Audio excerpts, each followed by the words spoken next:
We saw Lee Corso retire today. And I've said this before.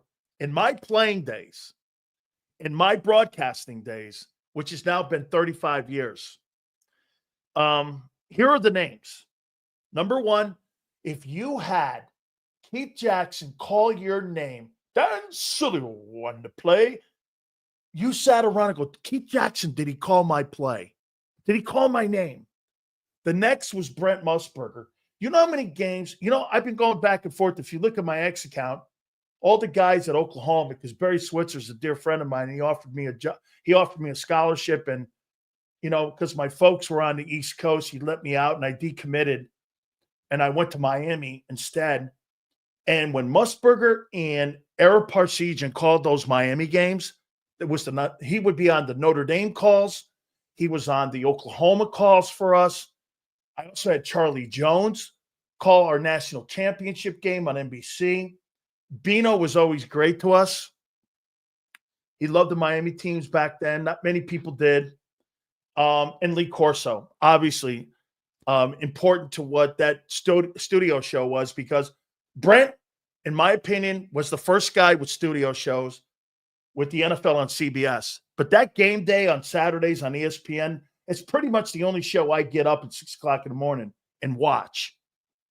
And when I grew up, my uncle's Andy Robustelli introduced me to Frank Gifford, right? And I got a chance to go and meet all these guys at CBS back in the day. And Jimmy the Greek and these guys. When you're a kid, you watch that show. Well, he's just been now awarded. And by the way, last year, our very own Merrill Reese won the Pete Rozelle Radio and TV Award. So I thought Brent was in already. So without further ado, let's bring him in. I'm so happy to bring Brent Musburger in.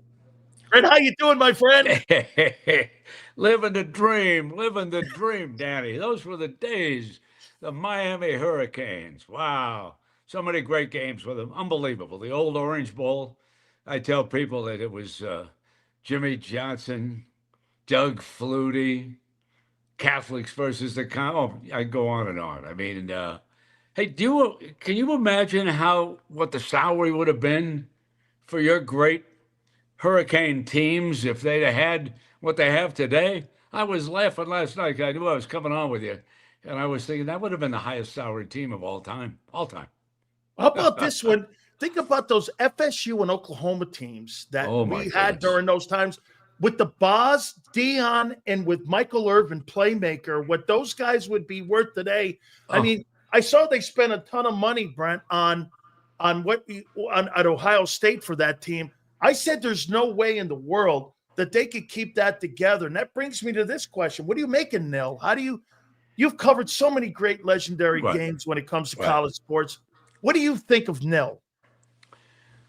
Well, maybe it's a little bit too much right now. Maybe it's the wild, wild west, but it's there because it was so abusive for so many years. I mean, let's face it. A lot of people were making money except for the stars, and that was the athletes themselves out there. And so, we've gone from one extreme to the other. And now, they face a problem, okay, because they're talking about socialism. In other words, one big pie and they cut up. However, hang on a minute, because I don't think the Big Ten and the SEC are going to go for socialism right now. They got things pretty good when you take a look at the checks that are coming. I do feel sorry for the ACC. I think they got left a little bit behind in this, and I have a lot of great memories of that conference. And I certainly don't have a solution. Indicative of what's going on is what occurred last week in Knoxville. Yeah. I mean, you got a pretty good quarterback. You're going to put your whole offense around him. They were in the playoffs last year, and all of a sudden, his people come in. They want more money, and Tennessee doesn't think he's worth it. But now they got to replace the quarterback. So, and that's not going to be easy. I think the young man is headed to UCLA. That seems to be the gossip, Danny, that's out there. So we will see. But maybe the representatives didn't handle it well. Maybe they should have gone in and said, look, Can we double this if we get back to the playoffs? Can we have something if we achieve instead of just saying, give us this much more? I don't know. Listen, I'm not a representative of Tennessee You or know, any other school. you know what though, Brent? You were ahead of this. I mean, do you know the heat that Brent Musburger used to get when he would talk gambling or paying players? You were doing this, Brent, in the 80s, Yeah. and you must be laughing right now on how important you're seeing gambling now. That's part of another revenue stream for the NFL. When Jimmy the Greek, how many times Greek couldn't give during the NFL on CBS? He couldn't give, I forget what it was, the actual point score, Right, the point numbers. spread. He couldn't He give the couldn't point give spread. the spread. He couldn't give Dan. He couldn't give -3 plus 10. That was actually the final request, and it wasn't when Pete Rozelle made it a request. I mean, it was an order. We couldn't use it. So we went to the checkboard. But now, if you go to ESPN, like I do every day, or CBS Sport, wherever you go, I mean, the bottom line is 1 point spread after another. I mean, Yeah. I think, from my standpoint, it's healthy to get it out of the underground. Now, I have one serious reservation, and that is the smaller colleges and universities, not the big boys. They're gonna be under a microscope. But we've got some instances going around the country right now in basketball where some smaller schools, the bookmakers are suspicious of what went on at serious games because it's under the beacon. They're not on prime time any place or anything like that. And there are so many props out there on some of these sites, and what the bookmakers are scared of is the first half. Let's say that you're a youngster and you get in trouble playing cards or dice at school, whatever. Let's say you owe some money and you're a pretty good athlete and you're playing in a basketball game and your first half number over, let's say it's 8. Let's just say that. Pretty good player. So the gambler says, hey, look, you paid us off, kid.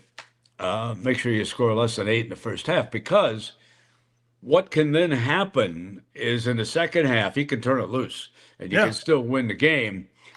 So I have reservations about this because I'm not concerned about the big schools and that. I really am not. There could be some kids that are probably going to get themselves in trouble like they did at Arizona State.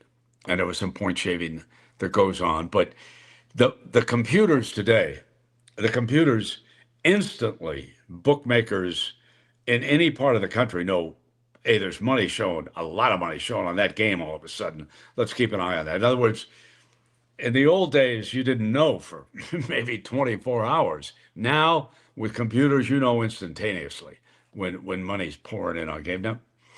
But, there was an awful lot of underground betting, especially with the National Football League. And I guess that's where I come from. There was gambling money that founded the league. I mean, let's be honest. My old friend Art Rooney, he got his stake in the Steelers because he was a successful horse player. So, yes, there's problems. You must always keep your eyes open. And I do think that the big boys, okay, the DraftKings and the FanDuel, or the big boys, and MGM, ESPN Bet, I do think they need to be careful with props on players involved with smaller schools, okay? I really do think that there's a message out there that we've got to be really careful about. Well, heck, the NBA, I mean, a guy with Toronto got involved. You know what I'm saying? Yep. So you got to be on the alert. I'm a recreational player. I was never, because first of all, you can't beat it. I mean, let me pass this along to every youngster watching the show. Hey, Brent, they don't make those castles on the strip of Vegas because they lost. No, you're not going to beat them. The numbers are there. The numbers are, you know what I'm saying? So, I'm a pizza player. I do it to have a little entertainment, and along the way, I find the best contest in the country is probably Circa's Survivor, but it's a pretty good buy-in. It's $1,000 an entry. I think you get up to about 9 or whatever. And I got to tell you a funny story to show you how this goes. So I bought a couple entries, and what you do is you pick a team each week You can only pick them once during the season, and they have to win the game. No spreads are involved. Okay, no spreads involved. Huge pot, millions and millions of dollars.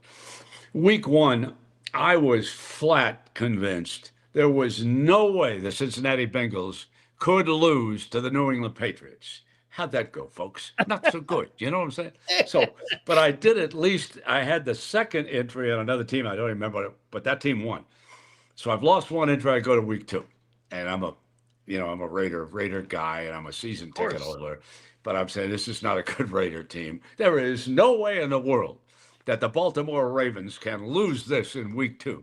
Hey, ladies and gentlemen, I'm out after 2 weeks. My entries are bada bang. You know what I'm saying?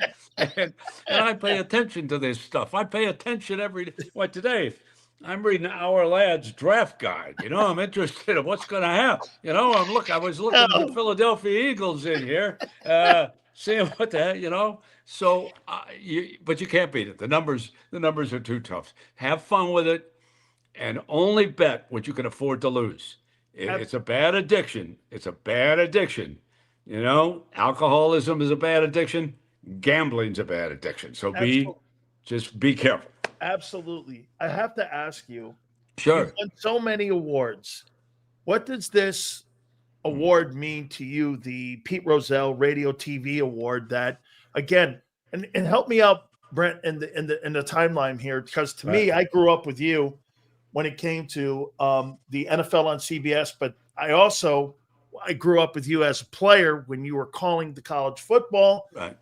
What does this award, though, mean to a guy like yourself that, you're being recognized on Hall of Fame weekend? Dan, it's the best award that I've ever received. Let me go back. Pete Rozelle, especially, his name is on it.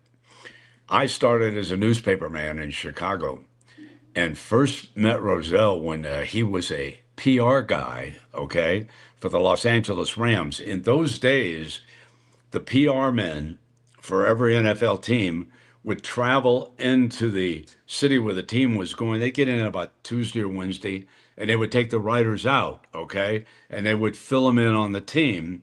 And that's how I first met Pete Rozelle. And then he quickly moved up the ladder and became commissioner.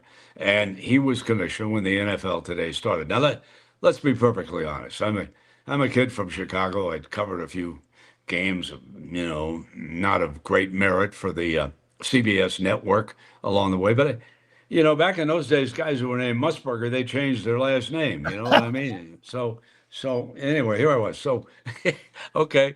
So they call me and say, look, can you do the pregame show live prior to NFL Today in 75? Jack Whitaker and Pat Summerall taped it on Friday night. And that was the lead in to the games. And then Jack and Pat were always out in the field. And so Bob Wessler's idea was, let's go live, you and Irv Cross. And I loved that idea because I'd gone to Northwestern with Irv, and I'd met him, and I'd been around him, and I knew what a great person he was, even though a great athlete out of the Gary, Indiana area. And so, but then about 60 days we go to air, I get a call from Bob, Brent, do you know a Miss America by the name of Phyllis George? And Dan, I said, Bob, I'm sorry, I don't follow the Miss America pageant. He said, I'm putting her in. He said, I think she's comfortable enough to be the first woman on a major sports broadcast. I'm not going to say no. I'm so happy to have this opportunity. Absolutely bring her in. Now, I got to tell you something. No one could light up a room any quicker or any better than Phyllis George. It was amazing. And it was instant karma. The three of us just got. I was a traffic cop, and I mean, everybody wanted to come in. And then the second year we added Jimmy the Greek, and I want to give you a story about the President of the United States. Donald Trump used to visit the set on Sundays, okay? Wow. And he owned the USFL team. He bought the Generals. He was going. Whose idea was Jimmy the Greek? Jimmy the Greek was Bob Wessler's idea. He called, again, Danny called me and said, hey, do you know? And I did know the Greek. I had been in Vegas enough that I honestly did know Jimmy.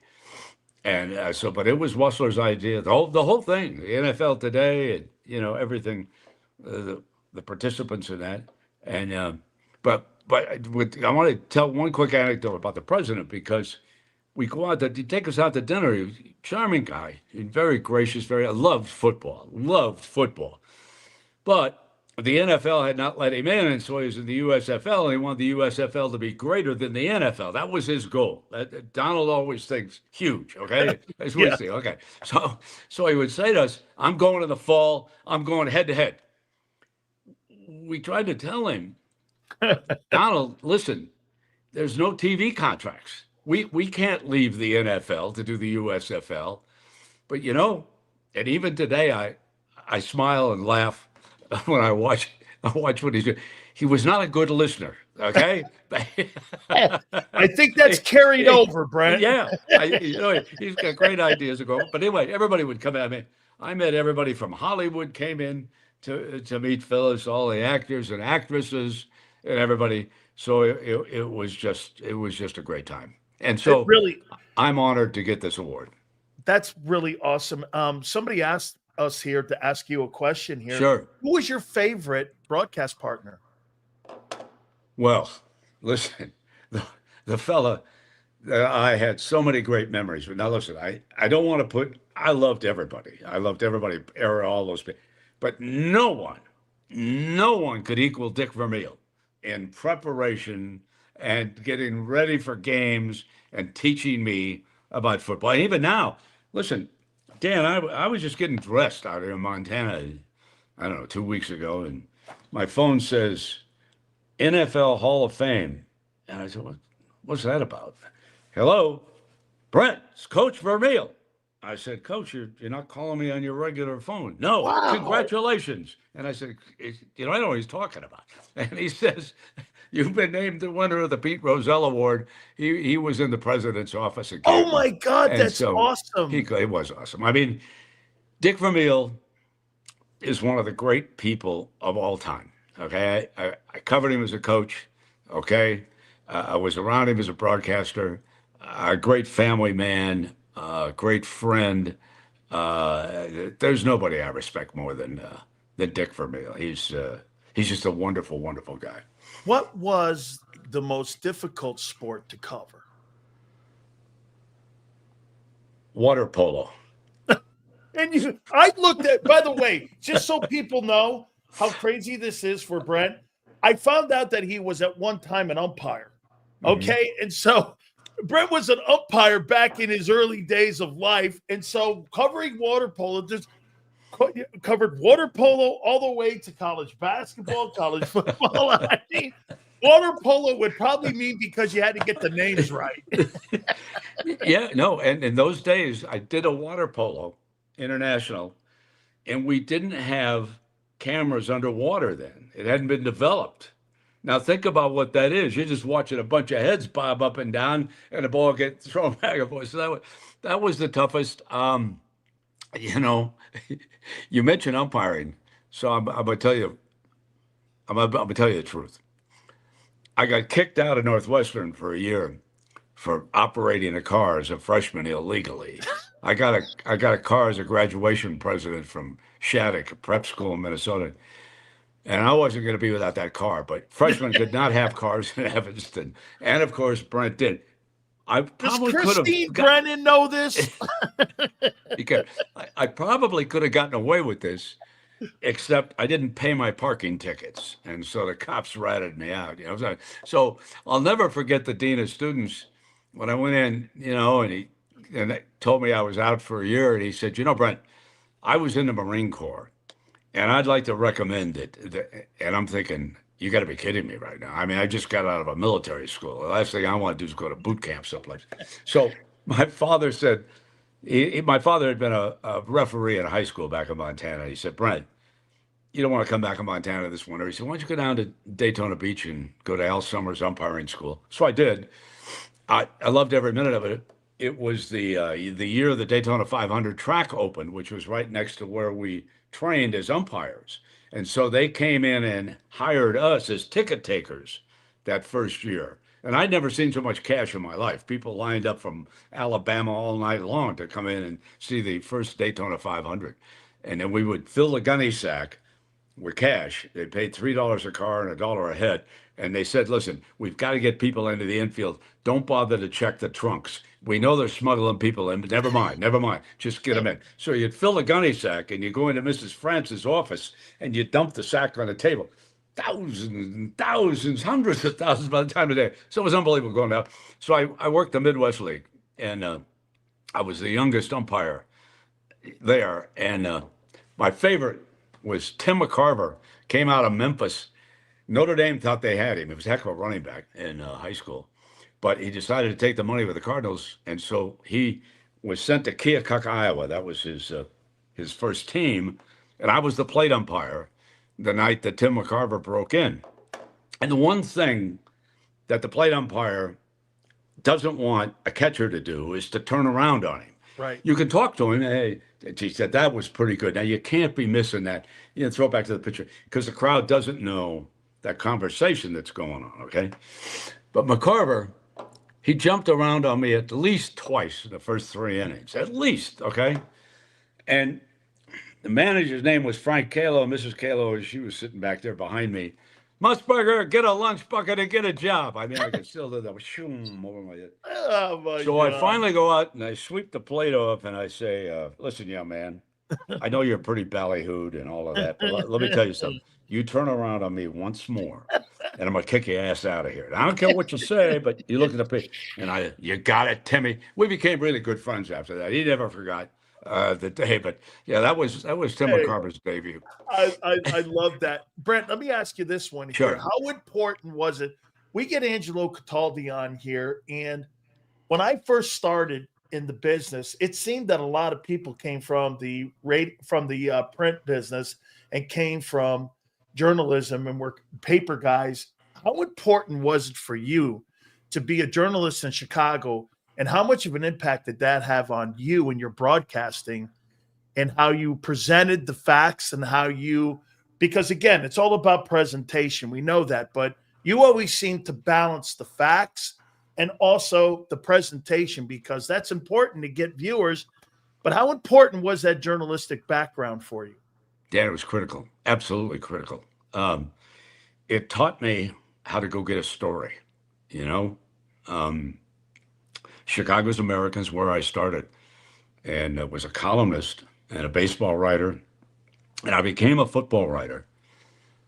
It was 1963, okay, and the Bears were destroyed out on the West Coast by San Francisco and John Brody.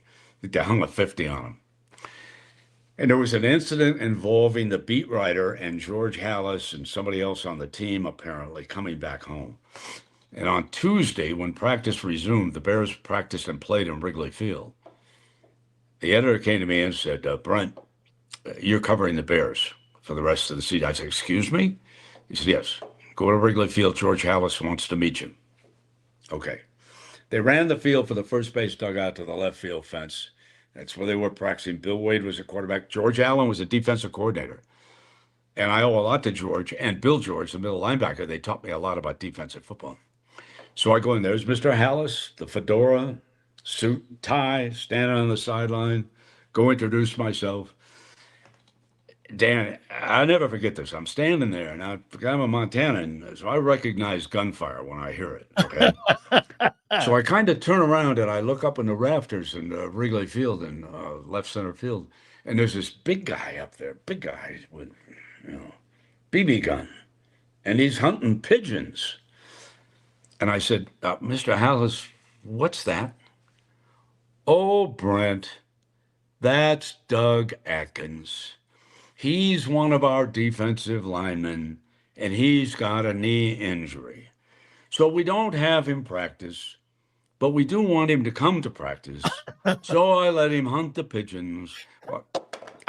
Mind-blowing. That's my introduction. Now, listen, Doug Atkins, for those people who don't know, phenomenal Hall of Fame player, was one of the fiercest defensive linemen I had ever covered in my life. Absolutely. Okay. It was unbelievable. Okay.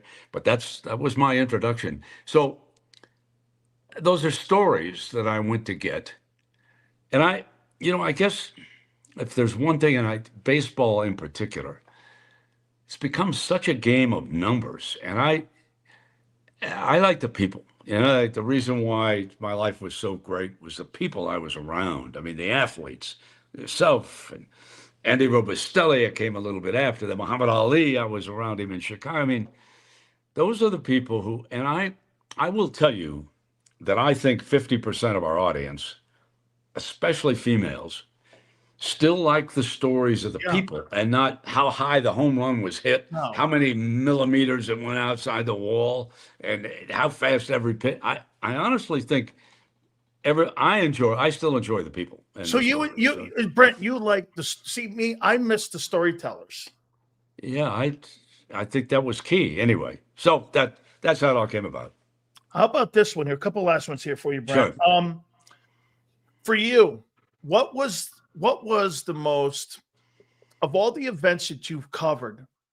What do you think was the most impactful event that you ever covered in your career? The one that, again, I mean, you've covered Olympic Games, you've covered the National Football League.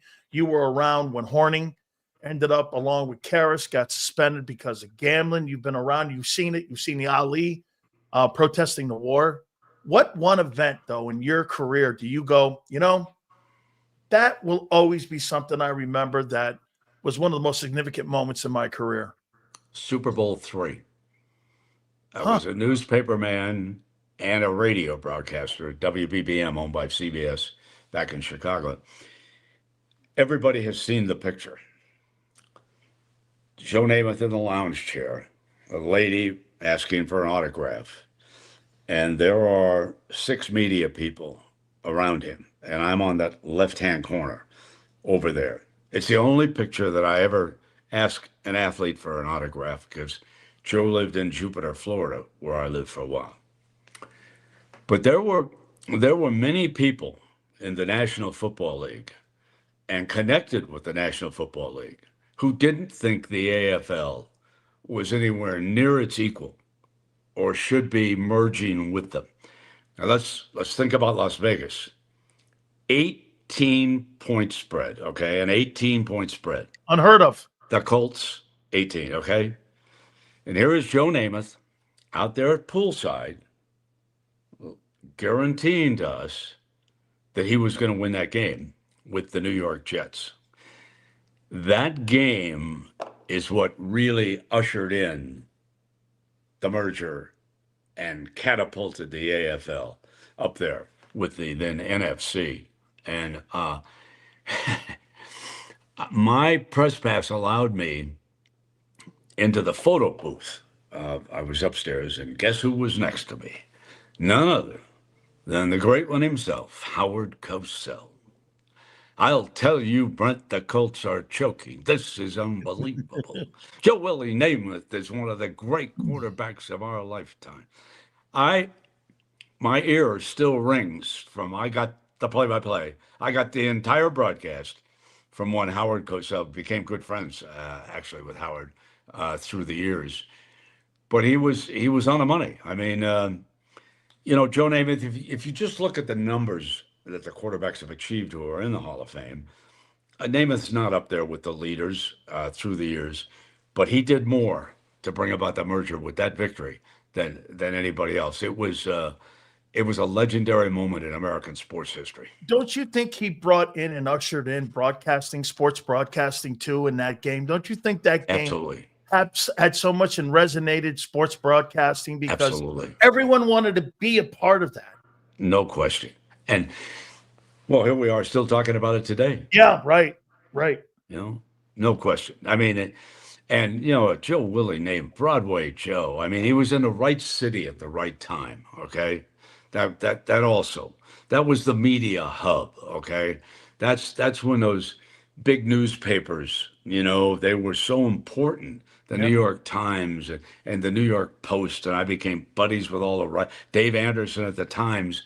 He and I went to the banquet that night at the country club, and Joe was honored. But it's still, when you think about it, I couldn't even get close to a quarterback today at a Super Bowl, leave alone go out to poolside and have an interview out there a couple of days before the game. It was great. So that was the most important game that I was ever around. I can't wait until August. when you get a chance to be inducted into the Hall of Fame. And Brent, I hope we get to do this again. You're a national treasure, and you're part of. I grew up with you, Brent. I hope that doesn't age you and make you feel that way. But I mean, I watched you as a kid. You called my game. You personally called our games and my name out on national TV, and it was one of you and Keith Jackson. I'll always remember that, and along with Pat Summerall too when I got to the NFL. So thank you so much for doing that. Thanks, Dan. I enjoyed it, my friend. Thank you so much. The great Brent Musburger. That was awesome, man. Really great. I mean, he called the Raider games too for a while. So pretty good stuff, man. I thought you guys would enjoy that. I mean, is he not one of the GOATs when it comes to sports broadcasting? Really good. We'll get Mike Golick on, I believe, tomorrow. I think Mike's coming on with us tomorrow. Yeah. So that was really good stuff. Guys, I really appreciate it. If you could do me a favor, if you could please hit the like button. As always, and as always promised here on this program, we bring you the biggest names in sports broadcasting and entertainment. That has been a mantra of mine that I have made sure that I have kept for over 35 years. And that will not leave anywhere or whatever I always do, especially this show. And we will bring you some of the biggest names. I'm working on Joe Namath, by the way. Okay, I am. I'm working on getting Joe Namath. So, guys, I appreciate it very much. Please hit that like button. You guys have been